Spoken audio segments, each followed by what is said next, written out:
नमस्कार दोस्तों, स्वागत है आपका हमारे YouTube चैनल पर। आज हम बात करेंगे भगवद गीता के अध्याय 16 श्लोक 9 के बारे में।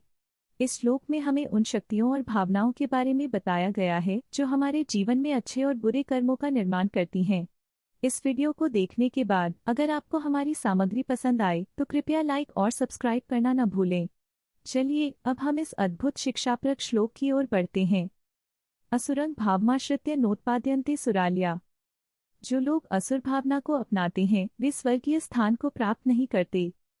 भगवद गीता के इस श्लोक में श्री कृष्ण स्पष्ट करते हैं कि असुर भावना यानी बुरे और नकारात्मक विचार हमें उच्च स्थान या स्वर्गीय जीवन से वंचित कर देते हैं।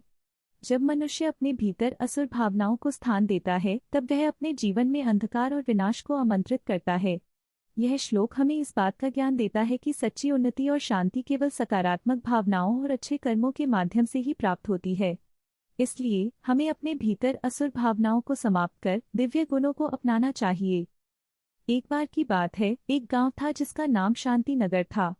इस गांव में दो दोस्त रामू और श्यामू रहते थे। रामू हमेशा खुशमिजाज और सकारात्मक सोच वाला था, जबकि श्यामू अक्सर नकारात्मकता में डूबा रहता।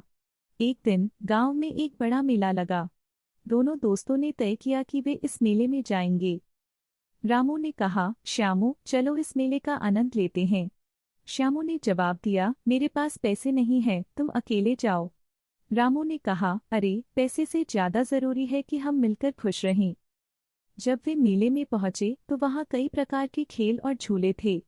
रामू ने उत्साह से कहा, चलो पहले झूला झूलते हैं।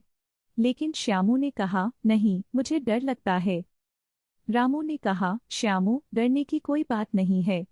असुर भावनाओं को छोड़कर सकारात्मकता को अपनाओ। श्यामू ने सोचा और कहा, ठीक है मैं कोशिश करूंगा। उसने झूला झूलने का फैसला किया। जैसे ही वह झूला झूलने लगा उसके चेहरे पर खुशी की चमक आ गई। उसने रामू से कहा, वाह यह तो बहुत मजेदार है। उस दिन श्यामू ने महसूस किया कि नकारात्मकता से कुछ नहीं मिलता, बल्कि खुश रहना और सकारात्मकता अपनाना ही जीवन का असली आनंद है। उन्होंने रामू से कहा, तुम ठीक कहते थे, असुर भावनाओं से दूर रहना चाहिए। इस प्रकार रामू और श्यामू ने मिलकर अपने जीवन में सकारात्मकता को स्थान दिया और हमेशा खुश रहने का संकल्प लिया। दोस्तों, इस कहानी से हमें यह सीख मिलती है कि असुर भावनाओं को अपनाने से हम अपने जीवन में अंधकार और तनाव को आमंत्रित करते हैं। इसलिए हमेशा सकारात्मक सोच को अपनाएं। अगर आपको यह कहानी पसंद आई हो तो कृपया लाइक और सब्सक्राइब करें और हमारे चैनल पर ऐसे और भी अद्भुत कंटेंट के लिए जुड़े रहें।